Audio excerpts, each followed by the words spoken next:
نہ جانے کب سے وہ اس بند کمرے میں موجود تھی. اسے کچھ یاد نہ تھا. آخری بات جو اسے یاد تھی وہ کالج کی وین میں بیٹھی تھی. اس کے آگے اسے کچھ یاد نہ تھا.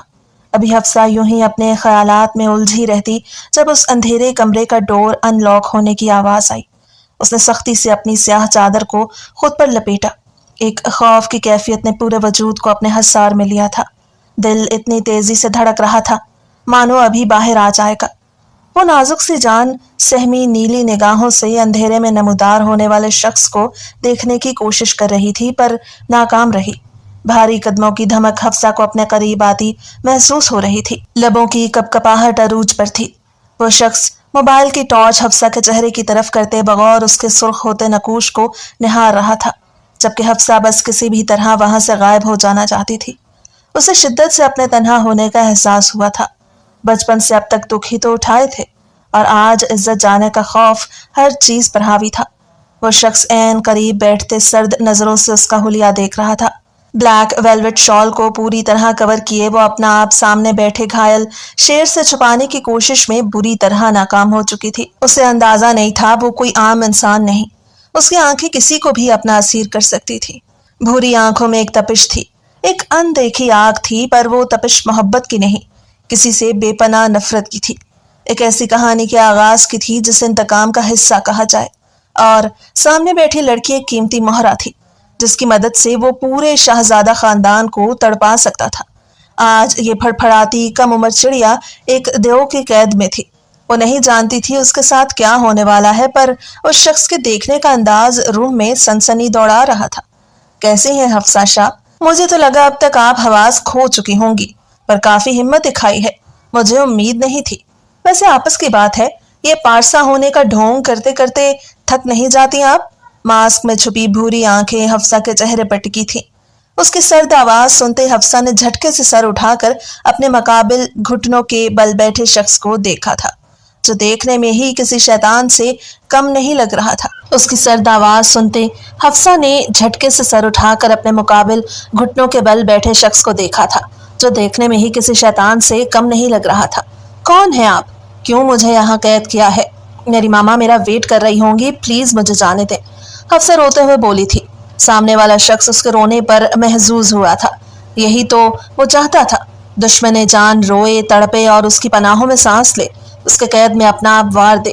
شاہوں کے خاندان کو اپنے نقصان کا احساس ہو. اف، یہ سوچ ہی سرور بخش تھی. وہ سنکی شخص کسی اور ہی جہاں میں تھا. حفصہ کی ہچکیوں پر وہ ہوش میں آیا. شاہوں کا لہو دوڑ رہا ہے نہ رگوں میں، پھر بھی اتنی عجیب باتیں کر رہی ہو. نہیں جانتی؟ پری دیو کی قید سے کبھی آزاد نہیں ہو سکتی. تمہارا مقدر آج سے ایم کے لکھے گا. تمہاری ہر آتی جاتی سانس کا مالک صرف ایم کے ہوگا. یہاں سے بھاگنے کا سوچنا بھی مت. باہر میرے بل ڈاگز تمہیں اپنا ڈنر بنانے سے گریز نہیں کریں گے. وہ ماسک مین اس کا چہرہ تھپ تھپاتے ہوئے وہاں سے جا چکا تھا. پیچھے حفصہ ساکت نگاہوں سے دروازے کو دیکھ رہی تھی. جہاں سے وہ گیا تھا یہ سب کیا ہو رہا تھا؟ اس کے ساتھ وہ کچھ بھی سمجھنے سے قاصر تھی. اور شخصی باتیں سن کر حفصہ کو جھجھری سی آئی. ایم کے کون تھا اور وہ شاہ خاندان کو کیسے جانتا تھا؟ سب کچھ ایک راز کی طرح تھا. یہ خفیہ کمرہ، اندھیرا، ایم کے کی گفتگو حفصہ کے اوسان خطا کر رہے تھے. یہاں قید ہوئے اسے 3 دن ہو گئے تھے. وہ نہیں جانتی تھی کہ وہ کہاں ہے. اسے 2 وقت کا کھانا وہ مہیا کرتا تھا، جبکہ حفصہ محض تکلیف دہ سوچوں میں الجھی لمحہ لمحہ تڑپ رہی تھی. اب بھی وہ حویلی والوں کو یاد کرتے سسک رہی تھی جب اچانک ہی دھڑام کی آواز سے روم کا دروازہ کھلا. وہی ماسک مین سرخ بوجھل نگاہوں سے گھورتا حفصہ کی طرف بڑھتے جھٹکے اس کا ہاتھ تھامتے باہر کی جانب بڑھا تھا. حفصہ اس کے ساتھ گھسیٹتے چلی جا رہی تھی. وہ اپنی کلائی مسلسل اس بے رحم شخص کی گرفت سے آزاد کرنے کی کوشش کر رہی تھی، پر ایم کے کی گرفت تیز تھی. حفصہ کراہ کے رہ گئی. حفصہ کو لاؤنج میں لاتے اس نے بے دردی سے صوفے پر پھینکا. کب تک تم یوں فری کا کھانا کھاتی رہو گی؟ بہت شوق ہے نا لاڈ اٹھوانے کا؟ اب سے اس پیلس کے تمام کام تم اپنے ہاتھوں سے کرو گی. سب، مطلب سب. اور دیری کی صورت میں ایم کے کی سزا کے لیے تیار رہنا، کیونکہ ایم کے معاف نہیں کرتا. وہ کہتا اسے کھانا بنانے کا حکم دیتا وہاں سے جا چکا تھا. حفصہ روتے ہوئے اپنی کلائی سہلا رہی تھی. کہاں تھے اس کے گھر والے؟ ہاشم بھیا، بابا، سب کہاں تھے؟ کوئی کیوں بچانے نہیں آ پا رہا تھا؟ وہ روتے ہوئے سامنے بڑے سے کچن میں چلی آئی. اس شخص کا خوف بری طرح ڈرا رہا تھا اسے. کچھ سمجھ نہیں آ رہی تھی کہ کیا بنائے. کہاں پھنس گئی تھی وہ؟ जैसे तैसे करके फ्रिज से अंडे निकालती एक जला हुआ ऑमलेट बनाने में कामयाब हो चुकी थी। आटा गूंदते ही उसकी नीली आंखों से मुसलसल आंसू बह रहे थे। उसने हिम्मत करके अपना बनाया अंडा पराठा ट्रे में रखते कदम उस देव के कमरे की जानिब बढ़ाए थे। उसका दिल जोरों से धड़क रहा था। गुलाबी सूट में शॉल को नमाज की तरह ओढ़े हफ्सा इस वक्त मुरझाया हुआ गुलाब लग रही थी। उसने दरवाजे पर दस्तक दी तो अंदर से कड़कदार आवाज में एमके ने इजाजत दी थी। हफ्सा ने कपकपाते हाथों से ट्रे साइड टेबल पर रखते बाहर जाने के लिए कदम बढ़ाए थे। रुको लड़की, क्या मैंने तुम्हें यहाँ से जाने की इजाजत दी? एमके ने मिरर में नजर आते उसके अक्स को देखते हुए कहा था। उसकी बात पर हफ्सा ने फौरन नफी में सर हिलाया था। एमके ने एक नजर साइड टेबल पर ट्रे में रखे खाने की तरफ डाली जहां जला हुआ अंडा पराठा मौजूद था। उसे एक नए सिरे से उस लड़की पे गुस्सा आया जो उसकी जान का वबाल बनी हुई थी। क्या बकवास है ये सब लड़की, तुम्हें क्या ठीक से अंडा पराठा भी बनाना नहीं आता? एमके ने उसे दोनों बाजुओं से थामते गुर्रा कर कहा। हफ्सा का तो मानो दम ही निकल गया किसी गैर मर्द को अपने इतना करीब आते देख। प्लीज मुझे माफ कर दे, दूर रहे मुझसे। मुझे खाना बनाना नहीं आता, मुझे माफ कर दे, जल्द ही मैं सीख लूंगी।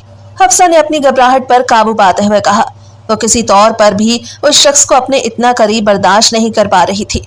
वो जानती थी कि वो किसी और की अमानत है तो कैसे किसी नामहरम को अपने इतना करीब आने देती। वो एक झटके से एमके के बाजों का हिसार तोड़ती दरवाजे से लगकर खड़ी हो गई थी। मेरे सामने ये ड्रामेबाजी बंद करो हफ्सा शाह। मैं तुम जैसी लड़कियों को अच्छी तरह जानता हूँ जो सरेआम इश्क लड़ाती हैं और फिर पारसा बनने का ढोंग करती हैं। नफरत है मुझे तुमसे हफ्सा शाह, इतनी नफरत जिसका कोई शुमार नहीं। एमके दरवाजे पर उसके दाएं बाएं हाथ रखते उसे एक बार फिर अपने हसार में नामहसूस अंदाज में कैद किए बोला था। हफ्सा को लग रहा था कि उसकी सांसें कोई धीरे धीरे खींच रहा है। उस शख्स का नफरत जताना उसका जहन मौफ कर गया था। आखिर क्यों करता था एमके उससे इतनी नफरत? हफ्सा कुछ भी समझ नहीं पा रही थी। बहुत शौक से बनाया है ना यह खाना मेरे लिए, तो चलो आओ दोनों मिलके खाते हैं। एमके ने धीरे से उसकी कलाई पकड़ते काउच पर बिछाया था और ट्रे दोनों के सामने रखी थी। हफ्सा का लरसता कामता वजूद उसके सामने था। वो चाहकर भी उसके मखमली वजूद से निगाह नहीं हटा पा रहा था। अजीब सी कशिश थी जो उसे हफ्सा शाह की तरफ खींच रही थी। वो नफरत का सबसे बड़ा दावेदार था। इसके बावजूद भी उसका दिल 19 साल लड़की के लिए बुरी तरह घायल हुआ था। हफ्सा ने खाने से इनकार करना चाहा पर दूसरी तरफ भी एमके था। उसे अपनी बात मनवाना बहुत अच्छे से आता था। उसकी एक ही घूरी पर हफ्सा ने जले हुए पराठे को नवाला बनाते अपने मुंह में रखा था। पराठा बेहद जला हुआ था। हफ्सा से तो एक नवाला भी बमुश्किल हल्क से उतरा था, पर दूसरी जानिब एमके एक बड़ी फुर्सत से उसका बनाया जला हुआ अंडा पराठा खा रहा था जैसे बहुत लजीज शय हो। हफ्सा को यह देखकर हैरत के झटके लग रहे थे। आखिर क्या था ये शख्स? हफ्सा उसे बिल्कुल भी नहीं समझ पा रही थी। क्या हुआ? शाह खानदान की शहजादी को बहुत ज्यादा याद आ रही होंगी आसाइशात की, उन नौकरों की जो तुम्हारी गुलामी पर मामूर थे। उसे रोते देख एमके ने तमस्खुराना अंदाज में कहा जैसे उसका मजाक बना रहा हो। हफ्सा के लिए सब कुछ बर्दाश्त करना नामुमकिन था, मगर अपने खानदान के खिलाफ वो मजीद एक लफ्ज भी सुनना नहीं चाहती थी। न जाने उसमें इतनी हिम्मत कहाँ से आई कि वो बिना एमके के कोई बात सुने जाने के लिए उठ खड़ी हुई। मैं नहीं जानती कि आपकी मेरे घर वालों के साथ क्या दुश्मनी है, मगर मैं आपको ये इजाजत बिल्कुल भी नहीं देती कि आप बार बार मेरे खानदान को तजलील का निशाना बनाएं। आपको जो सजा देनी है मैं तैयार हूँ, मगर खुदारा मेरे खानदान को बख्श दे। हफ्सा मजबूरन उसके सामने हाथ जोड़ते हुए बोली थी। उसका दिल चाह रहा था कि किसी भी तरह अपने बाबा की आगोश में जाकर छुप जाए जिसे हमेशा दुनिया के सर्दो गर्म से बचाते आए थे। बहुत फिक्र हो रही है तुम्हें शाह खानदान की, जानती हो बहुत जल्द तुम्हारा खानदान तबाह बर्बाद होने वाला है और उसकी बर्बादी की वजह बनोगी तुम, सिर्फ और सिर्फ तुम हफ्सा शाह। एमके अपनी पैंट की पॉकेट्स में हाथ डालते बड़े पुरस्कार अंदाज में हफ्सा शाह को जताते हुए बोला था। वो जो यहाँ से भागने को पर तोल रही थी, एमके की बात सुनकर फटी आंखों से उसे देखने लगी। क्या करने वाला था एमके? हफ्सा समझ गई थी कि उस शख्स से बात करने का कोई फायदा नहीं। वो दौड़कर वापस उसी अंधेरे कमरे की तरफ चली आई जहां पर उसने 2 दिन गुजारे थे। एमके कौन सा इंतकाम लेने वाला था शाह खानदान से? इसका क्या ताल्लुक था? सब उसकी समझ से बालातर था। हफ्सा अपना दुखता सर थाम कर रह गई। कैसे वो उस शख्स के करीब रह सकती थी जिसकी आंखों की तपिश में से अपने लिए जज्बातों का एक उमड़ता सैलाब दिखाई देता था। एमके के कुछ देर पहले के रवैये ने हफ्सा को अपनी तरफ मुतवज्जे किया था। आखिर क्या करना चाह रहा था? एमके एक पहेली की तरह था। ایسی پہیلی جسے سلجھانا شاید حفصہ شاہ کے بس کی بات نہیں تھی۔ وہ چاہ کر بھی اپنے لیے کچھ نہیں کر پا رہی تھی۔ عجیب سی جنگ حفصہ کے دل و دماغ میں چل رہی تھی۔ وہ کسی بھی طرح گھر والوں سے رابطہ کرنا چاہتی تھی اور ایم کے ایسا کوئی بھی موقع اسے نہیں دے رہا تھا۔ ناچار وہ اسی اندھیرے کمرے میں دیوار سے ٹیک لگائے اپنی زندگی کے خوشگوار پلوں کو سوچنے لگی، جہاں وہ ایک ہنستی کھیلتی شہزادی تھی جس کا سب کچھ اس کے اپنے رشتے تھے۔ اگلی صبح ایم کے بنا حفصہ سے ملے پیلس سے کسی کام کے لیے نکل چکا تھا۔ اسے ایک میٹنگ اٹینڈ کرنی تھی۔ آج اس کی میٹنگ کسی اور سے نہیں بلکہ شاہ انڈسٹریز کے وارث ہاشم شاہ سے تھی۔ ایم کے خاص مقصد کے لیے پاکستان آیا تھا۔ اس کا بزنس ترکی اور باہر ممالک میں پھیلا ہوا تھا۔ ایم کے اس وقت بلیک پینٹ کوٹ میں ملبوس اپنے مضبوط قدم اٹھاتے ہوئے اپنے آفس میں داخل ہوا۔ تمام ورکرز اسے دیکھ کر اٹھ کھڑے ہوئے۔ سبھی اپنے باس کے خراٹ انداز سے اچھی طرح واقف تھے، اسی لیے غلطی کی کوئی گنجائش نہیں تھی۔ ایم کے جیسے ہی اپنے شیشے کے بنے کیبن میں داخل ہوا، اس کی سیکرٹری بھی پرمیشن لے کے پیچھے ہی چلی آئی تاکہ میٹنگ کے بارے میں تمام پوائنٹس ڈسکس کر سکے۔ ایم کے نے ہاتھ اٹھا کے اسے مزید بولنے سے منع کیا اور فائل بغور دیکھنے لگا۔ کچھ ہی دیر میں ان کی میٹنگ سٹارٹ ہونے والی تھی۔ ایم کے میٹنگ کے دوران مسلسل ہاشم شاہ اور تراب شاہ کو دیکھ رہا تھا، جو کافی اضطرابی حالت میں تھے۔ ایم کے انہیں دیکھ کر سکون محسوس کر رہا تھا۔ جانتا تھا کہ کاظم شاہ کبھی بھی اپنے خاندان کی عزت کو باہر نہیں اچھالیں گے، اسی لیے ابھی تک انہوں نے حفصہ شاہ کی گمشدہ ہونے کی رپورٹ کسی پولیس اسٹیشن میں درج نہیں کرائی تھی۔ وہ اپنے طور پر معاملات حل کرنا چاہتے تھے۔ پوری شاہ فیملی اس وقت پریشانی کا سامنا کر رہی تھی۔ حفصہ شاہ میں ہاشم شاہ کی جان بستی تھی۔ وہ حفصہ کا تایا زاد کزن ہونے کے ساتھ ساتھ اس چھوٹی سی پری کو کب اپنا دل دے بیٹھا تھا اسے معلوم ہی نہ ہوا کہ کب اس کی کیئر محبت میں بدلی۔ ہاشم شاہ کے احساسات حفصہ شاہ کے لیے کسی کی بھی نظروں سے چھپے نہیں تھے، اسی لیے وہ اپنے دادا سائیں کو حفصہ شاہ کو اپنے نام کرنے کا کہہ چکا تھا، مگر شاید قسمت کو ہی ان کا ملنا منظور نہ تھا۔ ہاشم شاہ اپنی طرف سے بھرپور کوشش کر رہا تھا کہ کسی بھی طرح حفصہ کا پتہ لگا کر اسے اپنے پاس لے آئے، مگر ہر کوشش رائے گاں گئی تھی۔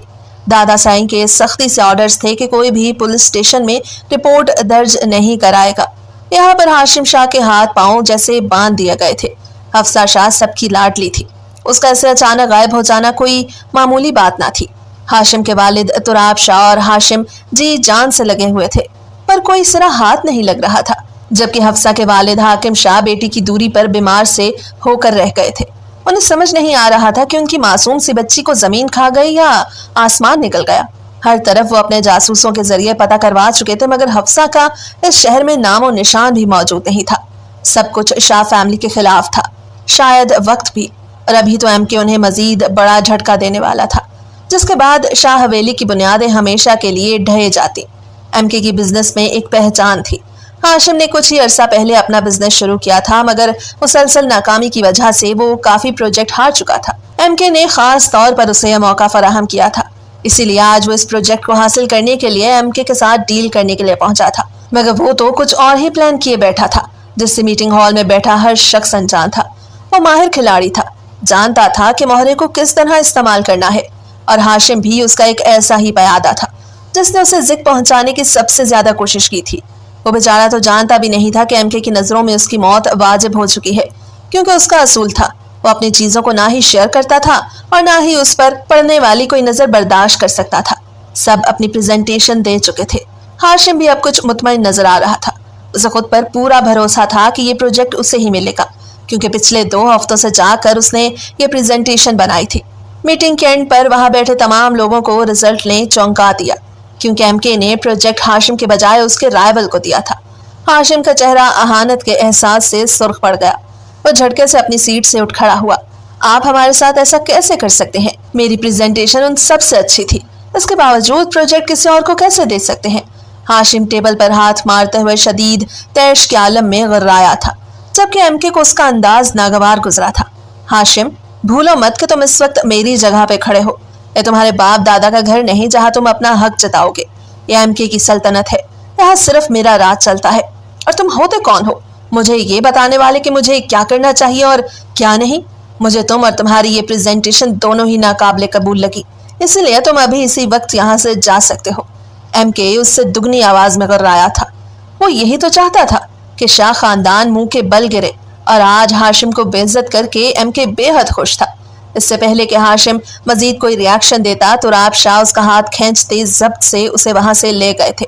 وہ نہیں چاہتے تھے کہ معاملات مزید بگڑیں۔ ایم کے کافی اثر و رسوخ رکھنے والا انسان تھا جس سے تراب شاہ بخوبی واقف تھے، اسی لیے وہ معاملات خراب نہیں کرنا چاہتے تھے۔ The meeting is over now, M K کہہ کر پیلس کے لیے نکل چکا تھا۔ ابھی اس نازک حسینہ کو بھی پہلی بربادی پر مبارکباد دینی تھی۔ آخرکار کافی قریبی رشتہ تھا ہاشم سے حفصہ کا۔ ایم کے کا پورا ارادہ تھا حفصہ کو یاد کروانے کا کہ وہ کس کی ملکیت ہے۔ اگلے آدھے گھنٹے میں اس کی مرسیڈیز پیلس کے آگے رکی تھی۔ حفصہ جو اس کے خوف سے سکڑی سمٹی اپنے کمرے میں موجود تھی، ایم کے سیدھا اس کے پاس چلا آیا۔ اس کے چہرے پر الگ ہی خوشی چھلک رہی تھی۔ حفصہ کو کچھ غلط ہونے کا اندیشہ ہوا۔ ایم کے نے پورے روم کی لائٹس آن کی اور حفصہ کو اپنے مقابل کھڑا کرتے اسے ہاشم کی پہلی ناکامی کے بارے میں بتانے لگا۔ حفصہ دم سادھے اسے نیلی آنکھوں میں ڈھیروں آنسو لیے دیکھ رہی تھی۔ آپ ایسا کیسے کر سکتے ہیں؟ کیا ملا آپ کو ان کے ساتھ یہ سب کر کے؟ ان کا قصور کیا ہے؟ حفصہ چھٹ پٹا کر اس کا گریبان پکڑتے ہوئے پوچھنے لگی، جبکہ ایم کے اسے دیکھ کر مسلسل مسکرا رہا تھا۔ ارے دیکھو تو صحیح، کوئی کیسے تڑپ رہا ہے۔ اوف، بس یہی تڑپ دیکھنے کے لیے ہی تو میں نے یہ سب کچھ کیا۔ تو بتاؤ حفصہ، کیسا لگا میرا سرپرائز؟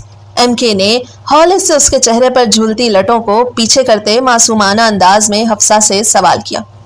حفصہ جو ابھی ہاشم کے ساتھ ہوئے واقعے پر سنبھلی نہیں تھی، اس کی اس پیش قدمی پر دھڑکتے دل سے اس سے 4 قدم کے فاصلے پر جا کھڑی ہوئی۔ وہ اس بات سے بخوبی واقف تھی کہ وہ ایم کے کا مقابلہ کسی صورت نہیں کر سکتی، اور اس کی سرشاری کی کیفیت بتا رہی تھی کہ وہ کس قدر خوش ہے۔ آپ اس قدر گھٹیا انسان نکلیں گے میں سوچ بھی نہیں سکتی تھی۔ پہلے مجھے صرف اپنی فیملی سے دور ہونے کا دکھ تھا، اور اب مجھے یہ اذیت تکلیف دے رہی ہے کہ میں ایک ایسے شخص کی نظروں کے حصار میں ہوں جو ایک حیوان ہے، جس کے لیے انسان اور اس کے جذبات کوئی معنی نہیں رکھتے۔ حفصہ زخمی شیرنی بنی غرائی تھی۔ اس کا دل سوکھے پتے کی مانند لرز رہا تھا۔ اسے بالکل بھی امید نہیں تھی کہ ہاشم اس کی وجہ سے اتنی مصیبت میں پڑ سکتا ہے، ورنہ وہ کبھی بھی اس دیو کو نہ جانے دیتی۔ یہ مرد کا کون سا روپ تھا؟ اس نے تو ہمیشہ مرد کو باپ کی صورت میں، ایک کزن کی صورت میں نرم گوہی پایا تھا، اور یہاں وہ ایک سخت چٹان ثابت ہو رہا تھا جسے چھونے پر ہاتھ اپنے ہی زخمی ہو رہے تھے۔ ابھی تو بہت کچھ دیکھنا باقی ہے حفصہ، بہت تکلیف ہو رہی ہے تمہیں ہاشم کے لیے، تو کیوں نہ تمہاری اس تکلیف میں مزید اضافہ کیا جائے۔ اس کے انداز پر حفصہ اسے کچھ چونک کر دیکھنے لگی، کیونکہ ایم کے کی ون سائیڈڈ مسکراہٹ کسی برائی کا اندیشہ تھی۔ آپ کیا کرنے والے ہیں؟ پلیز اب کچھ مت کریے گا، آپ جو کہیں گے میں وہ کرنے کو تیار ہوں۔ پلیز میری فیملی کو تکلیف مت دیں۔ حفصہ اس کے ذہن میں چلتے خیالات سے ناواقف تھی، تبھی التجائیہ انداز میں اس کے آگے ہاتھ جوڑ گئی۔ اس کے علاوہ اس کے پاس کوئی اور راستہ نہیں تھا۔ وہ نہیں چاہتی تھی کہ اس کی وجہ سے اب ہاشم شاہ یا شاہ حویلی کے کسی فرد پر کوئی مصیبت آئے۔ تو ٹھیک ہے حفصہ شاہ، تم بچانا چاہتی ہو نا اپنی فیملی کو ایم کے اتاب سے، تو تمہیں ابھی اسی وقت مجھ سے نکاح کرنا ہوگا۔ اس کے عوض میں تمہاری فیملی کو بخش دوں گا۔ تمہیں ایک وعدہ کرنا ہوگا، آج کے بعد تم شاہ حویلی کے کسی فرد کا نام اپنی زبان پر نہیں لاؤ گی، ورنہ ایم کے کو جھیلنا آسان بات نہیں۔ وہ روانی میں اپنی بات کہتا حفصہ کو پتھر کا بت بنا گیا تھا۔ وہ سوچ بھی نہیں سکتی تھی کہ ایم کے اس کے سامنے کوئی ایسی شرط رکھے گا۔ اس کے چہرے کا تمام لہو آنکھوں میں سمٹ آیا تھا، نیلی آنکھیں درد سے پر تھیں۔ زندگی نے کس دوراہے پر لا کھڑا کیا تھا جہاں سے واپسی ممکن نہیں تھی، اور اس شخص کی شرط تو وہ کسی صورت نہیں مان سکتی تھی۔ وہ تو بچپن سے اب تک خود کو کسی کی امانت سمجھ کر زندگی گزارتی آئی تھی، ایک لمحے کے لیے بھی اس شخص کی یادوں سے غافل نہیں ہوئی تھی جو اسے چھوڑ کر نہ جانے اپنی کون سی دنیا میں گم ہو گیا تھا۔ پر وہ بے مہر شخص شاید نہیں جانتا تھا کہ آج بھی 7 سمندر پار کوئی اس کے انتظار میں اپنی سانسیں گن رہا ہے۔ حفصہ اس کی آس پر تو زندہ تھی۔ آپ کو شرم نہیں آئی مجھ سے اس طرح کا کوئی مطالبہ کرتے ہوئے؟ آپ نے سوچ بھی کیسے لیا کہ میں آپ کی اس طرح کی کوئی شرط مانوں گی؟ جانتے ہی کیا ہے میرے بارے میں؟ وہ سارے لحاظ بالائے طاق رکھتے ہوئے اپنی پوری قوت سے چیخی تھی۔ اسے سمجھ نہیں آ رہا تھا کہ اپنی نفرت کا اظہار کس طرح کرے۔ آج ایم کے بنا ماسک کے اس کے سامنے کھڑا تھا، پر پھر بھی حفصہ کو اس سے کراہیت محسوس ہو رہی تھی۔ چلاؤ مت حفصہ شاہ، میں تمہیں اپنی شرط بتا چکا ہوں۔ تمہارے پاس صرف 2 ہی راستے ہیں، یا تو اپنی فیملی کو بربادی سے بچاؤ، یا پھر مجھے خود پر دسترس حاصل کرنے دو۔ اس کے علاوہ تم چاہو پھر بھی کچھ نہیں کر سکتی۔ ایم کے ایک مرتبہ پھر 4 قدموں کا فاصلہ 2 قدموں میں طے کرتے اس کے بے حد نزدیک آ کھڑا ہوا تھا۔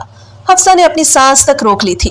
وہ نہیں چاہتی تھی کہ یہ عجیب مخلوق اس کی کسی کمزوری کا فائدہ اٹھائے، پر وہ طاقتور تھا اور وہ کمزور سی لڑکی۔ कब तक उस देव का मुकाबला कर सकती थी। लेकिन हफ्सा किसी सूरत ये निकाह नहीं कर सकती थी। एक तरफ कुआं था तो दूसरी तरफ खाई, दोनों तरफ से वो बुरी तरह से फंस चुकी थी। उन दोनों रास्तों में से वो किसी का भी इंतखाब नहीं कर सकती थी। एक राह चुनती तो अपना जमीर मारना पड़ता और दूसरी मंजिल की तरफ जाती तो अपनों से दूर होना पड़ता। मैं तुमसे किसी सूरत निकाह नहीं कर सकती, चाहो तो मुझे मार सकते हो, पर मैं ये निकाह नहीं करूंगी। हफ्सा नजरें चुराते हुए बोली थी। वो शख्स देखने में किसी यूनानी देवता जैसा हुस्न रखता था। कोई भी लड़की उसे इतनी आसानी से रिजेक्ट नहीं कर सकती थी। पर सामने भी हफ्सा थी जिसका किरदार आईने की तरह शफाफ था। वो एक ही शख्स की पाबंद थी जो उसके जिस्मो जान का मालिक था। उसके ना होने के बावजूद भी हफ्सा ने हर लम्हा उसकी मौजूदगी को महसूस किया था। इतना आसान नहीं था। बहुत से लोगों की नजरें उस पर टिकी थी, पर अपनी माँ से किया वादा निभाने के लिए हफ्सा अपनी निगाहों को भी उस जालिम शख्स का पाबंद कर चुकी थी जिसने एक बार मुड़कर भी उसे न देखा था। वो मोहब्बत की एक ऐसी मुसाफिर थी जिसे ताउम्र सिर्फ सफर में ही रहना था। उसकी मंजिल गुम हो चुकी थी। क्यों नहीं कर सकती तुम निकाह मुझसे, या निकाह के बगैर ही मेरे साथ रहने पर रजामंद हो? बताओ मुझे। मैं जानता हूँ तुम्हारे दिल में चोर है। तुम हाशिम को अपना दिल दे बैठी हो। बताओ मुझे, क्या मैं हाशिम से ज्यादा खूबसूरत नहीं? क्या वो तुम्हें मुझसे ज्यादा खुश रख सकता है? एमके की भूरी आंखों में लहू से मिटाया। उस लड़की का इनकार करना एमके को अंगारों पर घसीट रहा था। वो शख्स जिसकी दुनिया दीवानी थी, सामने खड़ी 19 साल लड़की कितनी बार उसे रद्द कर चुकी थी, और यही रद्द करना हफ्सा की जिंदगी की सबसे बड़ी गलती साबित होने वाला था, जिसका एहसास एमके उसे बहुत जल्द कराने वाला था। एमके अभी हाशिम से मजीद रकाबत का शिकार होता कि एकदम रूम में चटाख की आवाज गूंजी और हफ्सा के हाथ का थप्पड़ एमके के चेहरे पर पड़ा। उसने अपनी पूरी कुव्वत से उसे तमाचा दे मारा। आपकी हिम्मत कैसी हुई हाशिम को मुझसे इस तरह से जोड़ने की, मेरे किरदार पर उंगली उठाने की? हक किसने दिया आपको? आप पूछते हैं मुझसे कि क्या कमी है आप में? आप अगर सोने के बनकर भी आ जाएं तो हफ्सा शाह आपको कभी कबूल नहीं करेगी। नफरत करती हूँ मैं आपसे, इस कदर नफरत कि अगर कभी मुझे मौका मिले कि मौत और आपके साथ से किसी एक को चुना जाए तो मैं मौत को कबूल करूंगी। हफ्सा की आवाज बेइंतहा गरजदार थी। उसे कभी किसी पर इतना शदीद गुस्सा नहीं आया था जितना अपने सामने खड़े उस हैवान पे आया था जिसने उसकी जिंदगी जहन्नुम कर दी थी। इसके बावजूद भी उसे सुकून नहीं आया तो अपनी जहालत भरी बातों से उसका किरदार दागदार करने पर तुला था। ऐसा नहीं था कि हफ्सा को उसकी बातों से फर्क पड़ा था, मगर हाशिम शाह के बारे में इतनी गलत सोच रखने वाले को वो आईना दिखाना अच्छे से जानती थी। हाशिम को शुरू से ही उसने अपने सगे भाइयों से बढ़कर मान दिया था, क्योंकि पूरी फैमिली में एक वही था जो उसके बाबा की तरह बच्चों जैसे उसके लाड उठाता था। उसकी हर बात पे आमीन कहना हाशिम का फर्ज बन चुका था। अपने मोहसिन के बारे में ये सब सुन के हफ्सा मजीद खुद पे काबू नहीं रख पाई। वो बहुत हैरत ज़दा सी थी। कोई शख्स अपनी नफरत इंतकाम में इस हद तक कैसे गिर सकता है कि किसी के किरदार को सरे बाजार रुस्वा करने पर तुल जाए? इंसानियत का यह कौन सा पहलू था जो वो अब देख रही थी? वो तो ख्वाब ख्याल में भी ऐसा नहीं सोच सकती थी। एमके की भूरी आंखें उसकी नीली आंखों से टकराई थी, जो इस वक्त इतनी सर्द थी कि हफ्सा ने अपने कदम पीछे कर लिए। उसे महसूस हुआ जैसे अभी वो देव अपनी आंखों से उसे भस्म कर देगा। एक खाक कर देने वाला जनून एमके के लहू में गर्दिश कर रहा था। उसे अंदाजा नहीं था कि वो हाशिम की खातिर उस पर हाथ उठाएगी, और वो कहाँ जानता था कि जब बात एक औरत के किरदार पे आती है तो वो सरे मैदान उतर आती है, हजारों मोहब्बतों को जूती की नोक पर रख कर वार देती है, क्योंकि उससे अपना किरदार सबसे ज्यादा अजीज होता है। मुझ पर हाथ उठाकर तुमने अपनी जिंदगी की सबसे बड़ी गलती की है हफ्सा। इसका खमियाजा तुम्हारा पूरा खानदान भुगतेगा। यकीन ना आए तो ठीक 10 मिनट बाद टीवी ऑन करके देख लेना। अभी तक तुमने सिर्फ एमके का एक रूप देखा है, अब तुम एमके का कहर देखोगी। एमके उसके हाथ को सख्ती से दबोचते वार्निंग देते हुए बोला था। उसका लहजा जज्बात से आरी था, आंखों में कोई तासुर ढूंढने से भी नहीं मिल पा रहा था। हफ्सा ने उसे रोकना चाहा, पर वो इतने बड़े पैलेस में उसे एक बार फिर से लॉक करके जा चुका था। हफ्सा का घबराहट से बुरा हाल था। न जाने अब यह हैवान क्या करने वाला था, किसकी जिंदगी को दाव पे लगाने वाला था। वो बुरी तरह से उसके शिकंजे में फंस चुकी थी। हफ्सा ने खुद में हिम्मत पैदा की और डरते हुए अपने रूम से कदम बाहर की जानिब निकाले। वो चारों तरफ अपनी नजरें घुमाते यहाँ से बाहर निकलने का रास्ता ढूंढ रही थी, पर पैलेस इतना बड़ा था कि कुछ ही देर में वो रात की भूख प्यास से निढाल होकर जमीन पर गिर पड़ी। कल रात से उसने कुछ नहीं खाया, ऊपर से एमके के सख्त रवैये ने उसकी जान आधी कर दी थी। कहाँ वो फूलों की तरह सींच कर रखी जाती थी और अब जमीन की खाक बनकर किसी के पैरों में रुल रही थी। ठीक 2 घंटे बाद एमके ने पैलेस में कदम रखा तो उसे जमीन पर बेहोश पाया। वो दौड़ता हुआ उसके करीब पहुंचा और अपने बाजू में भरते तेजी से कमरे की तरफ बढ़ा। उस लड़की को जिंदा रखना उसकी मजबूरी था। एमके ने उसे जल्दी से बेड पर लेटाया। हफ्सा, आंखें खोलो, इतनी जल्दी तुम जिंदगी से हार नहीं मान सकती। अभी तो तुम्हें बहुत कुछ बर्दाश्त करना है, हवेली वालों की बर्बादी का तमाशा देखना है। एमके उसके दूधिया गालों को थपथपाते हुए बोल रहा था, पर हफ्सा के वजूद में कोई भी जुम्बिश नहीं हुई थी। अब तो वाकई एमके को भी तशवीश होने लगी। उसने फौरी तौर पर अपने खास आदमी को लेडी डॉक्टर लाने को कहा। तकरीबन 20 मिनट की जान कसल इंतजार के बाद लेडी डॉक्टर उसके कमरे में आ चुकी थी। उसने एमके को रूम से बाहर जाने का कहा, जिस पर एमके ने ऐसी नजरों से उसे देखा कि डॉक्टर सीधी हो गई और फौरन से हफ्सा का चेकअप करने लगी। इस दौरान एमके ने एक बार भी हफ्सा से अपनी निगाहें नहीं हटाई। वो जानता था कि वो बेकसूर है, मगर जो सजा उसने भुगती थी, क्या वो वाकई उसका हकदार था? नहीं, शाह हवेली वालों ने उसे इंसान से हैवान बना दिया कि वो इंसान होते हुए भी किसी के लिए खुद में कोई जज्बात महसूस नहीं कर पा रहा था। किस्मत ने एक जीते जागते इंसान को पत्थर कर दिया, ऐसा पत्थर जो कभी मोम नहीं बन सकता था। डॉक्टर मुकम्मल तौर पर हफ्सा का चेकअप कर चुकी थी, जिसके बाद उन्होंने कमजोरी और स्ट्रेस हफ्सा के बेहोश होने की वजह बताई और इंजेक्शन लगाकर कुछ मेडिसिन लिखकर एमके को थमा दी। एमके का खास आदमी दरवाजा बजाकर रूम में दाखिल हुआ और लेडी डॉक्टर को बाहर छोड़ने के लिए निकल पड़ा। अब रूम में सिर्फ हफ्सा और एमके मौजूद थे। वो धीरे धीरे कदम उठाते बेड पर हफ्सा के करीब बैठा। बगौर उसके नकूश देखे चंद ही दिनों में वो लड़की सदियों की बीमार लगने लगी थी। उसके चेहरे पर छाया गुलाबीपन जर्दी में बदलने लगा था।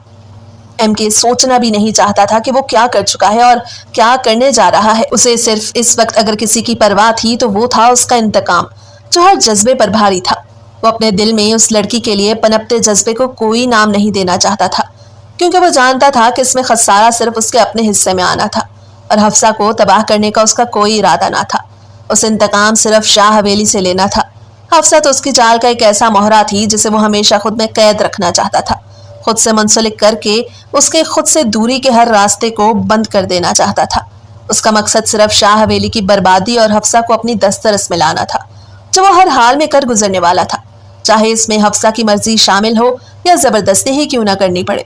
मैं तुमसे अपने किए की माफी नहीं मांग सकता हफ्सा। जो कुछ भी मेरे साथ हुआ उस अजियत का एक हिस्सा भी नहीं जो मैंने 12 साल की उम्र में बर्दाश्त किया, और अब तक वो तकलीफ मेरी नस नस में शामिल है। हर रात मुझे वो ख्वाब सताते हैं जहां मेरे अपने मेरी आंखों के सामने मुझसे जुदा हो रहे थे, जिनकी यादें मुझे सोने नहीं देती। मैं कुछ नहीं भूल सकता हफ्सा। हफ्सा को होश आया तो उसने खुद को एक नरम बिस्तर पर पाया। नजर घुमाकर इर्द गिर्द देखा तो वो एमके के आलीशान रूम में मौजूद थी। रूम पूरी तरह से फर्नीचर्ड था, हर चीज तरतीब और सलीके से रखी हुई थी। उसे अपना जहन बेदार करने में कुछ मिनट लगे और जैसे ही एमके की धमकी याद आई वो फौरन उसे उठकर बिना अपनी हालत की परवाह किए लाउंज की तरफ भागी और एलसीडी ऑन की, जहां हर तरफ न्यूज चैनल्स पर हाशिम के एक्सीडेंट की खबरें गर्दिश कर रही थी। रिमोट हफ्सा के हाथ से छूटकर जमीन पर गिरा। एमके ने अपना कहा पूरा कर दिखाया था। वो जमीन पर बैठी अपने खाली हाथों को देखने लगी। क्या लिखा था उसकी लकीरों में? क्यों बचपन से अब तक तमाम तकलीफ उसके हिस्से में आई? मोहब्बत तो बहुत पहले ही उससे दूर जा चुकी और अब अपनों के गम ने भी उसे निढाल कर दिया। वो वापस एमके के रूम में आई और पूरे कमरे की तलाशी लेने लगी कि शायद ही यहाँ से निकलने का कोई सुराग मिल जाए। वो बारीक बीनी से हर शय का जायजा ले रही थी। तमाम ड्रॉज खोलने पर भी उसे कुछ न मिला। उसने कबर्ड खोलते एमके के कपड़ों के नीचे और हर जगह तलाश किया, पर कुछ न मिल सका। अचानक उसकी नजर सीक्रेट लॉकर पर पड़ी, पर उसे खोलने के लिए पासवर्ड दरकार था जो हफ्सा नहीं जानती थी। उसने बहुत कोशिश की, पर रॉन्ग पासवर्ड की वजह से लॉकर लॉक्ड हो गया। हफ्सा डर के मारे फौरन पीछे हुई। एमके को किसी तरह पता नहीं लगने दे सकती थी कि अभी हफ्सा वहां से दूर होते ही उसकी नजर एक स्याह रंग की डायरी पर पड़ी, जो बहुत एहतियात से लॉकर की बैक साइड पर छिपाई गई थी। उसका जरा सा निकलता रिबन हफ्सा के लिए आसानी कर गया। उसने हाथ बढ़ाकर वो डायरी निकाली थी। देखने में वो काफी पुरानी लग रही थी। हफ्सा ने जल्दी से डायरी को खोलते ही पढ़ना शुरू किया कि शायद उसमें कोई काम की चीज मिल जाए, पर जूं जूं वो डायरी में मौजूद सफात को पलटी जा रही थी, उसकी रंगत जर्द पड़ती जा रही थी। दिल में शदीद दर्द उठ रहा था। डायरी में दर्ज किसी की बेबसी सफात पर सूखे आंसू अनकही दास्तान सुना रहे थे। हफ्सा ने जूं ही डायरी का 10वां सफा पलटा तो उसकी आंखें हैरत से बड़ी हो गईं। دل دھک سے رہ گیا۔ وہ ڈائری کسی اور کی نہیں بلکہ اس کی اپنی پھپھو کی زندگی سے منسلک تھی، جس میں ہر ایک بات بڑی تفصیل کے ساتھ درج تھی۔ حفصہ ایک ایک لفظ پڑھ رہی تھی۔ اس کی پھپھو رمل بیگم بے حد ملنسار عورت تھی۔ کالج کے زمانے میں انہوں نے کلاس فیلو سے اپنی پسندیدگی کا اظہار کیا تو حویلی میں ہنگامہ سمجھ گیا۔ سب بے حد سنجیدہ ہو گئے کیونکہ رمل بیگم کی بات بچپن سے ہی اپنے چچا زاد سے طے تھی اور حویلی میں رواج نہ تھا کہ خاندان سے باہر شادی کی جائے، پر کاشان شاہ حویلی کے باہر کا تھا، اس لیے حویلی والوں نے اسے جلدی قبول نہ کیا۔ رمل بیگم نے چپکے سے کاشان سے نکاح کر لیا اور جب واپس آئی تو حاکم شاہ نے انہیں بے عزت کر کے گھر سے نکال دیا۔ کاشان ایک چھوٹی سی فرم میں نوکری کرنے لگا۔ انہیں اپنی شادی شدہ زندگی کا بھی خیال تھا۔ رمل بیگم بہت صابر خاتون تھی، انہیں کبھی کوئی گلہ نہ رہا، پر اچانک ہی حالات بگڑنے لگے اور کاشان کی نوکری چلی گئی۔ رمل نے پھر سے اپنے بھائی باپ کا دروازہ کھٹکھٹایا، پر انہوں نے مدد کرنے کے بجائے انہیں بے آبرو کیا۔ اصلیت یہ تھی کہ حاکم شاہ تراب شاہ دونوں نے مل کر ہی کاشان کو نوکری سے ہٹوایا تھا۔ وہ چاہتے تھے کہ وہ دونوں سڑک پر آ جائے اور ان سے مدد کی بھیک مانگے۔ وہ کاشان کو رسوا کرنا چاہتے تھے، اسی لیے یہ سب کھیل رچایا، پر شاید قسمت کو کچھ اور ہی منظور تھا۔ کاشان نے جب بیوی کو یوں سسکتے ہوئے دیکھا تو خود آگے آیا اور ان سے معذرت خواہانہ انداز میں اپنے رویے کو درست کرنے کی التجا کی، پر وہ دونوں بھائی شدید طیش میں آ کر اپنی بہن کی عزت کا بدلہ لینے کے لیے انہیں مارنے کے در پہ ہو گئے۔ وہاں سے تو کسی نہ کسی طرح رمل بیگم انہیں گھر لے آئی تھی، پر کچھ ہی ٹائم گزرا جب رمل بیگم کو اپنی امید سے ہونے کی خبر ملی۔ شادی کے 3 سال بعد یہ خبر ان کے لیے کسی نعمت سے کم نہ تھی۔ وہ دونوں بے حد خوش تھے کہ چلو کچھ تو زندگی میں خوشیوں نے دستک دی، پر ابھی مزید آزمائش باقی تھی۔ کاشان صاحب چھوٹی موٹی نوکری کر کے جیسے تیسے گھر کا گزارا کر رہے تھے۔ رب نے انہیں ایک بیٹے سے نوازا جس کا نام انہوں نے یاور شاہ رکھا۔ یاور ایک بے حد خوبصورت بھوری آنکھوں والا بچہ تھا جسے دیکھ کے کوئی بھی اسے نظر انداز نہیں کر پاتا تھا۔ اس کی آنکھوں میں الگ ہی کشش تھی۔ وقت کا کام ہے گزرنا اور وقت گزرتا رہا۔ یاور اب 12 سال کا ہو چکا تھا، جبکہ حویلی میں بھی خوشیوں نے دستک دی تھی۔ حاکم شاہ کو شادی کے کافی عرصے بعد خدا نے بیٹی کی رحمت سے نوازا تھا، تو ہاشم شاہ کو حویلی کا پہلا وارث ہونے کا خطاب ملا تھا۔ دونوں کے آنے سے حویلی جگمگا اٹھی تھی، پر کون جانتا تھا کہ ان خوشیوں میں کسی کا لہو شامل ہونے والا ہے۔ حاکم اور تراب کاشان سے اپنی الگ طرز کی دشمنی نبھا رہے تھے۔ انہیں کسی بھی طرح اپنی بہن کو واپس حویلی لانا تھا۔ وہ نہیں چاہتے تھے کہ ان کی بہن ایک غریب انسان کے ساتھ اپنی زندگی گزارے۔ اسی کے چلتے تراب نے فیصلہ کیا کہ وہ اس معاملے کی جڑ ہی ختم کر دیں گے۔ تراب نے کاشان کو ختم کرنے کا پلان بنایا جو پایا تکمیل تک نہ پہنچ سکا، کیونکہ رمل بیگم کو ان کی بھابھی پہلے ہی ان کے بھائی کے دل دہلا دینے والے منصوبے سے آگاہ کر چکی تھی۔ اسی کے چلتے ان کی بھابھی نے ان سے درخواست کی کہ وہ اپنی بچی کی پرورش ایسی جگہ پر نہیں کرنا چاہتی جہاں پر اسے بھی ان سبھی چیزوں کا سامنا کرنا پڑے، اسی لیے وہ اپنی بیٹی کا نکاح یاور سے کرنے پر بضد تھی۔ رمل کو بھلا کیا اعتراض ہو سکتا تھا، وہ بھی بخوشی راضی ہو گئی، پر ان کے لیے حفصہ تھوڑی چھوٹی تھی، وہ اس کی زندگی برباد نہیں کرنا چاہتی تھی، پر اپنی بھابھی کے شدید اصرار پر وہ نکاح کے لیے حامی بھر چکی تھی۔ یوں 10 سالہ حفصہ کو 12 سالہ یاور کے نکاح میں دے دیا گیا۔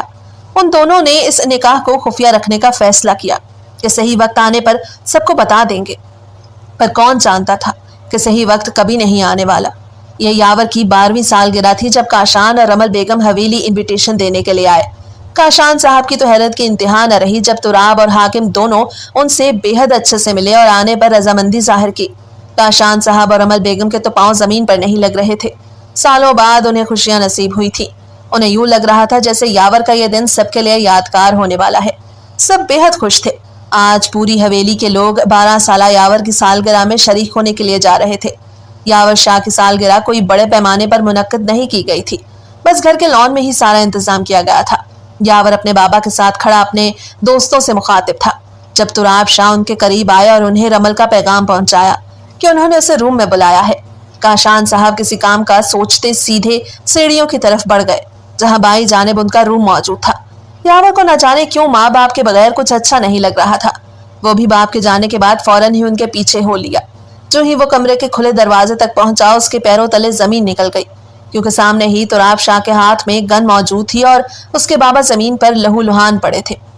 رمل بیگم ساکت نگاہوں سے اپنے شوہر کے بے جان وجود کو دیکھ رہی تھی اور اچانک ہی روم میں ایک اور دل دہلا دینے والی چیز گونج اٹھی۔ اس چیخ کے ساتھ ہی رمل بیگم ہوش و حواس سے بیگانہ ہو گئی اور ساتھ یاور بھی چکرا کر زمین پہ گر پڑا۔ ایک طوفان سا آ کر گزر چکا تھا۔ पर किसी को कोई खबर ना हुई, कोई चीखो पुकार न थी। सब जगह खामोशी ही खामोशी थी। मौत के बाद का यह सन्नाटा यावर शाह की जिंदगी पर ता कयामत तक भारी पड़ गया। वो 12 साला बच्चा अपनी आंखों से अपने माँ बाप पर गुजरी कयामत देख चुका था। उसका हर आंसू, हर अजियत दुनिया की तमाम अजियतों से बढ़कर थी, और उसे इस तकलीफ और अजियत से दो चार करने वाला कोई और नहीं बल्कि उसके अपने मामू थे, जिनकी खातिर उसकी माँ ने सब कुछ भुलाए हमेशा अपने कदम आगे बढ़ाए थे। क्या खबर थी कि वही उनके सर से साहिबान छीन लेंगे। रमल बेगम को होश आया तो वो हॉस्पिटल में मौजूद थी। यावर उनके पास बेंच पे बैठा आंखों में आंसू लिए अपनी माँ को देख रहा था। उसे समझ नहीं आ रहा था कि कौन से जज्बे का इजहार करे, बाप के चले जाने का या माँ के इस तरह बिस्तरे मर्ग पे पड़े होने का, या फिर अपनी आंखों देखे उस जुल्म का जिसने उसकी जिंदगी बर्बाद कर दी। रमल बेगम को होश में देख यावर शाह उनके सीने से लगकर फूट फूट कर रो दिया। ये आखिरी बार था जब यावर शाह की आंखों में आंसू थे। इसके बाद तो जैसे उसने जिंदगी खुद पे हराम कर ली। कोई ऐसी रात न थी जब उसने अपने आप को सुकून दिया हो। वो हर रात दिल में ये अज़म करके अपनी आंखों को बंद होने की इजाजत देता कि हर आने वाली सुबह में वो एक कदम शाह हवेली के करीब होगा। वो हर तरह से उनकी बर्बादी का सामान तैयार कर रहा था। 12 साल के बच्चे के जहन में पनपते जज्बात से कोई वाकिफ न था, पर उसकी अजियत सिर्फ उसका रब जानता था। रमल बेगम अब बीमार रहने लगी। वक्त का काम है गुजरना, तो गुजरता जा रहा था। यावर 20 साल का हो चुका था और एक अच्छी जॉब पर सेटल था, पर वो अपना बिजनेस करके नाम कमाना चाहता था। अपने बाप की तरह गुर्बत की जिंदगी गुजार कर किसी बुजदिल के हाथों मरना नहीं चाहता था। वो इतना बहादुर बनना चाहता था कि कोई उससे बात करने से पहले भी 100 बार सोचे। उस तक पहुंचने के लिए लोगों को वक्त की कदर का अंदाजा हो। यावर जैसे जैसे बड़ा हो रहा था, उसका जहन मजीद पुख्ता होता जा रहा था। यावर ने अचानक पाकिस्तान से बाहर जाने की जिद बांध ली, जिस पर अमल बेगम ने संजीदगी से इनकार किया, मगर वो भी यावर शाह था, अपने बाप की तरह अपनी जिद का पक्का। उसने उन्हें किसी न किसी तरह करके मना ही लिया और अपने बाबा के दोस्त की मदद से वो तुर्की चला आया, जहां पर उसे काफी अच्छी जॉब ऑफर हुई। दिल लगाकर यावर ने अपने काम में मेहनत की, जिसकी बदौलत वो दिन ब दिन तरक्की की सीढ़ियां तय करता गया, और जब कुछ हासिल हुआ तो उसने अपना कारोबार शुरू किया। यावर का सितारा हर तरफ चमकना शुरू हो चुका था। लोग उससे मिलने के लिए तरसने लगे थे। हर कोई बिजनेस टाइकॉन यावर शाह के साथ अपनी बिजनेस डील करना चाहता था, पर इन कामयाबियों के साथ एक चीज और भी थी जो यावर के दिल में मजीद घर करती जा रही थी। वो था उसका बदला, उसका इंतकाम, जिसे वो एक लम्हे के लिए भी नहीं भूला था। वो कुछ बनकर पाकिस्तान जाना चाहता था और शायद रब ने भी उसकी दुआ सुन ली। यावर पाकिस्तान आने ही वाला था जब अचानक उसे रमल बेगम के इंतकाल की खबर मिली। ये उसकी जिंदगी का सबसे बड़ा नुकसान था। बाप के बाद यावर ने अपनी आंखों को कभी नम नहीं होने दिया था, पर माँ का बिछड़ना उसकी जिंदगी वीरान कर गया। वो भरी दुनिया में तन्हा रह गया। उसके पास सब कुछ होते हुए भी कुछ न बचा। वो बस इंतकाम की ऐसी आग में झुलस कर अपना आप तैयार कर रहा था जो उसे लोहे से कुंदन बनाने वाली थी। यावर माँ की तदफीन के बाद वापस तुर्की चला गया, क्योंकि अभी उसे बहुत से काम करने थे। पर जो ही यावर को इत्तला मिली कि हफ्सा उसके निकाह में होते हुए भी हाशिम के करीब रहने का जुर्म सरंजाम दे रही है, तो वो पाकिस्तान लौट आया, उसकी जिंदगी अजीरन करने। वो जानता था कि कुछ भी आसान नहीं है, पर वो हवेली के असूलों से भी वाकिफ था। इसीलिए उसने हफ्सा को किडनैप करने का फैसला किया और मुकम्मल उस पर अपना हक भी जिताया, जिसके बदले वो उसकी नजरों में मजीद बुरा बनता चला गया। हफ्सा तो सोच भी नहीं सकती थी कि एमके उसका अपना शौहर होगा, जिससे मिलने का उसने पल पल इंतजार किया है, जिसकी तड़प ने उसे खुद से भी बेगाना किया हुआ था। वो शख्स जो बुरा बन के उसके करीब आने की कोशिश कर रहा था कोई और नहीं बल्कि उसका मनकू यावर शाह था। वही यावर जो बचपन से ही उसकी नीली आंखों का दुश्मन था। उसे किसी के साथ खेलने की इजाजत भी वो भूरा बिल्ला नहीं देता था, और जब भी अपनी माँ के साथ अपनी फुप्पो से मिलने जाती, यावर उसे 1 मिनट के लिए भी अपनी आंखों से ओझल नहीं होने देता था। अपने तमाम खिलौने जो वो किसी को हाथ तक नहीं लगाने देता था, हफ्सा के लिए उसके पैरों में बिछा देता था। हफ्सा के लिए उसकी जान भी हाजिर थी। वो नन्हा सा गुड्डा अभी से ही अपनी गुड़िया की हिफाजत करना जानता था। हाशिम से उसकी शुरू से ही नहीं बनी थी, क्योंकि उसे चिढ़ थी हाशिम से। वो चाहता था कि उसके और उसकी गुड़िया के दरमियान कभी कोई ना आए, पर हाशिम शाह हमेशा ही उससे उसकी गुड़िया को दूर करने की कोशिशों में लगा रहता, जिस बात से यावर शाह को बेहद चिढ़ थी, जिसका इजहार वो कई बार हफ्सा पर गुस्सा निकाल के कर चुका था। इसीलिए वो हाशिम के साथ अपने डॉल को खेलने तक की इजाजत नहीं देता था, क्योंकि वह हफ्सा पर सिर्फ अपना हक समझता था। वह किसी और को हासिल नहीं था। हफ्सा सिर्फ यावर शाह की थी। 12 साल की उम्र में ही यह बात उसकी माँ ने उसे अच्छे से जहन नशीन करा दी थी। ऐसा नहीं था कि वो कोई तंग जहन लड़का था। जूं जूं वो बढ़ रहा था, हफ्सा के साथ उसका रिश्ता मजीद मजबूत हो रहा था। उसके दिल में हफ्सा के लिए कच्ची उम्र की मोहब्बत बड़ी पक्की होती जा रही थी। हफ्सा उसे अपने वजूद का एक हिस्सा लगने लगी थी, जिसके बगैर उसका गुजारा नामुमकिन सा होता जा रहा था। पर अचानक ही उसे उस गुड़िया से हमेशा के लिए दूर कर दिया गया, उस लड़की से दूर कर दिया गया जिसमें उसकी सांसें बसती थी। सब कुछ यावर के हाथों से फिसलता चला गया। माँ बाप के जाने के बाद हफ्सा इस दुनिया में उसका इकलौता रिश्ता थी जिसको वो हक से अपना कह सकता था। पर हाशिम से उसकी नजदीकियां यावर को रंजीदगी में मुब्तला कर गई। वो जानता था कि हफ्सा उसके निकाह में है। हवेली में कोई भी इस बात से आगाह नहीं था और वो चाहता था कि सबको वो अपने तरीके से बताए। वो यावर था, कोई भी काम इतनी आसानी से हो जाए उसकी लिस्ट में ही नहीं था। वो अपने असूलों पर काम करने में बहुत माहिर था। और फिर वो लड़की तो दुश्मने अव्वल दुश्मने जां थी, उसे कैसे इतने आराम से किसी और के हवाले कर देता। यावर को खबर मिली कि हाशिम शाह अपने वालिद से हफ्सा को अपना बनाने की बात करने वाला है। यही बात यावर के गर्म जोश लहू को दहकाने के लिए काफी थी कि वो लड़की जो 12 साल की उम्र से उसके निकाह में थी कैसे किसी और से अपना नाम मुंसलिक कर सकती है। यावर मर तो सकता था पर हफ्सा को किसी तौर पर हाशिम के हवाले नहीं करने वाला था। ये तो वो सोच चुका था, पर हाशिम की अपनी मिल्कियत के बारे में सोच जानकर उसने तय कर लिया था कि वो इतनी जल्दी उसे माफ नहीं करने वाला। हाशिम को अच्छे से उसने ये बावर कराया कि उसके मुकाबिल कौन है। इस बार वो किसी आम शख्स से नहीं बल्कि एमके उर्फ यावर शाह से टकराया था। एमके उसका फर्जी नाम था जो वो बाहर के ममालिक में अपना बिजनेस फैलाने के लिए इस्तेमाल करता था। यावर तो इस दुनिया के लिए उसी दिन मर गया जिस दिन उसकी माँ इस दुनिया से रुखसत हुई। इसीलिए यावर को अपना नाम पसंद नहीं था और ना ही वो किसी को इजाजत देता था कि कोई उसे उसके नाम से पुकारे। डायरी में लिखी तमाम तहरीर पढ़कर हफ्सा का पूरा चेहरा आंसुओं से तर हो चुका था। नीली आंखों में सुर्ख डोरे तैर रहे थे। चेहरे पर एक रंग आ रहा था तो एक रंग जा रहा था। खाली जहन लिए इसी बेड पर आ बैठी जहां वो दुश्मने जाओं से लाया था। हफ्सा को अपनी तकलीफ का हर लम्हा यावर की दी अजियत पर हल्का लग रहा था। वो हवेली वालों के स्याह चेहरे पर यकीन करना ही नहीं चाहती थी, पर जो बातें उस डायरी में दर्ज थीं और जिन आंसुओं के साथ, जिन तस्वीरों और सबूतों के साथ दर्ज थीं, वो चाहकर भी इस बात को नहीं झुटला सकती थी। अपनों ने ही उसकी मोहब्बत का घर उजाड़ा था, उससे सब कुछ छीन लिया था, उसे लावारिस कर दिया था। हफ्सा के आंसू रुकने का नाम नहीं ले रहे थे। उसे अब यावर का रवैया समझ आया। क्यों उसने अपनी पहचान बदली, क्यों उसने ये सख्त रवैया अख्तियार किया, क्यों वो जला अंडा पराठा बड़ी आसानी से खा रहा था। अब हफ्सा बहुत तवज्जो से अपने साथ हुए तमाम मामलात को सोच रही थी। किस तरह से यावर की आंखों में छलकते जज्बात उसे घबराहट में मुब्तला करते, क्योंकि वो शख्स कोई और नहीं उसका महरम था जिसका हक था उस पर। उससे ज्यादा वो खुद भी तो यावर की मोहब्बत की मारी थी। पर इस सब में हफ्सा का क्या कसूर था? अगर यावर वाकई उससे मोहब्बत करता था तो उसे ही अपने इंतकाम का निशाना क्यों बनाने जा रहा था? उसकी जात को सवालिया निशान क्यों बना रहा था? उसके किरदार को इस कदर गलत नजरिए से क्यों देख रहा था? इन सवालों के जवाब हफ्सा को नहीं मिल सके थे और वो जानने की ख्वाहिशमंद भी नहीं थी। वो समझ सकती थी कि यावर ने हवेली वालों की वजह से बहुत अजियतें देखी हैं, बहुत तकलीफें उठाई हैं, पर इन सब तकालीफ के बावजूद हफ्सा ने कभी भी उससे नफरत नहीं की थी, कभी उसे छोड़ा नहीं था, कभी उसके नाम से दस्तबरदारी हासिल नहीं की थी। वो तो हमेशा से खुद को यावर का पाबंद समझती आई थी। उसके निकाह में होते हुए कभी भी उसने अपनी हदूद को पार करने की कोशिश नहीं की थी। वो मासूम सी लड़की इतना कुछ देख चुकी थी कि अब उसे मजीद किसी चीज की ख्वाहिश बाकी न रही थी। वो यावर से कोई भी सवाल जवाब नहीं करना चाहती थी। वो बस यहाँ से निकलना चाहती थी, यावर से दूर जाना चाहती थी। जिस शख्स ने उसकी मोहब्बत की कदर न की वो कैसे उस शख्स के साथ गुजारा कर सकती थी? वो एक हैवान के साथ तो फिर भी रह रही थी, पर जिसे अपना मोहसिन समझ बैठी थी वही शख्स उसे दागदार करने पर तुला था। ये बात वो कैसे भूल जाती? हफ्सा अपने आंसू साफ करती एक अज़म के साथ वहां से उठी और एक आखिरी नजर पैलेस पर डालती बाहर की जानिब बढ़ी। वो हर कदम फूंक फूंक कर रख रही थी। उसे हर हाल में यहाँ से बाहर निकलना था। शायद उसकी किस्मत अच्छी थी जो बुल डॉग भी वहां मौजूद नहीं थे। दरवाजा लॉक था। उसने निगाह दौड़ाई तो दीवार के पास रखी बड़ी सी बास्केट पर वो चढ़कर तेजी से दीवार के उस पार छलांग लगा चुकी थी। हफ्सा वहां से भागते हुए बार बार पीछे की जानिब देख रही थी।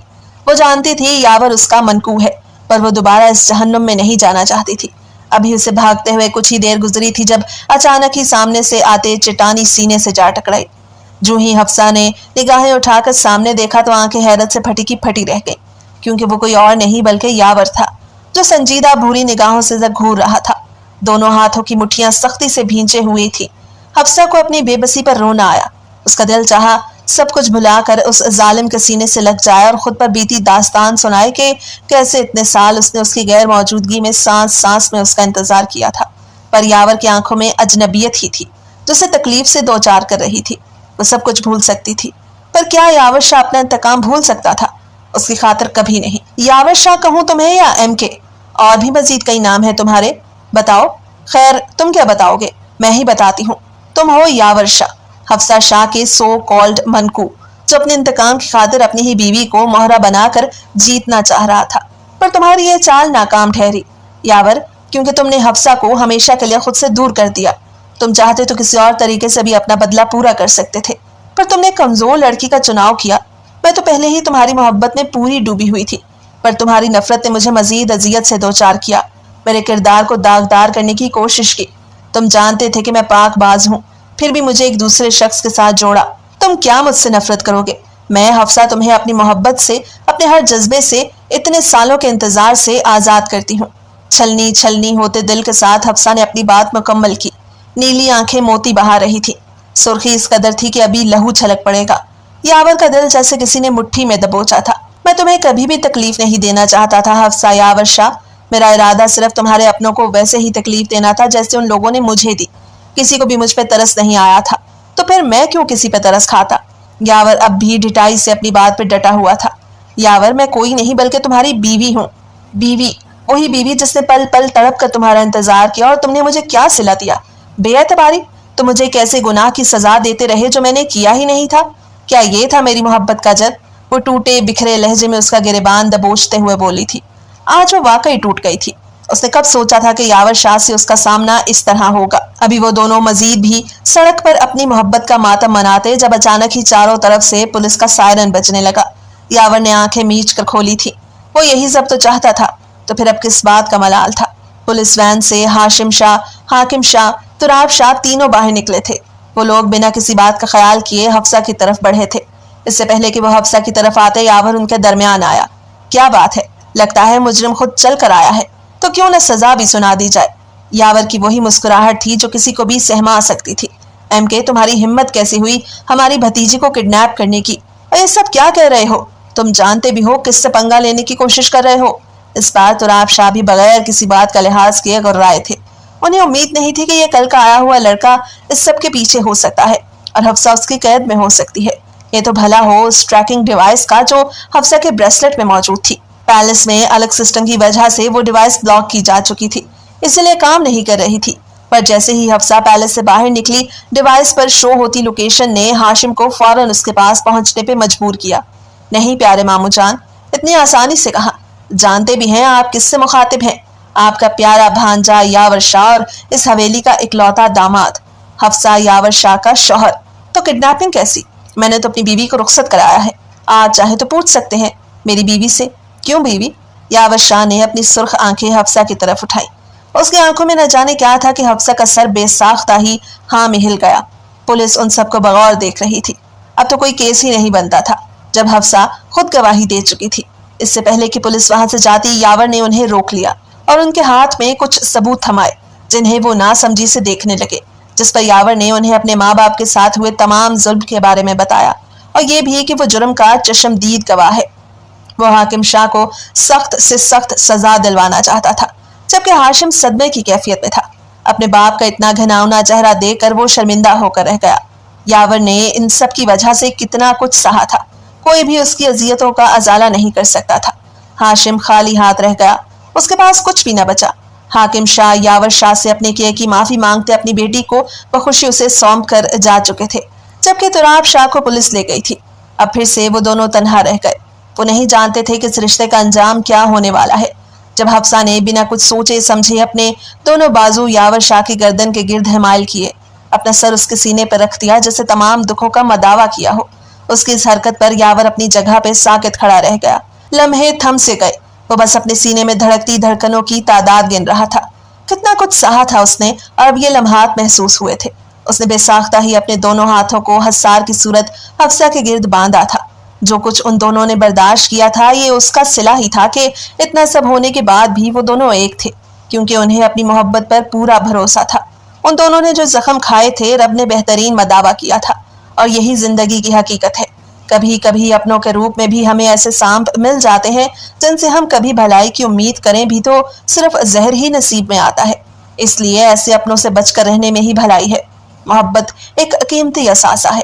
اسی لیے اس اثاثے کی قدر کرنا میاں بیوی دونوں پر فرض ہے۔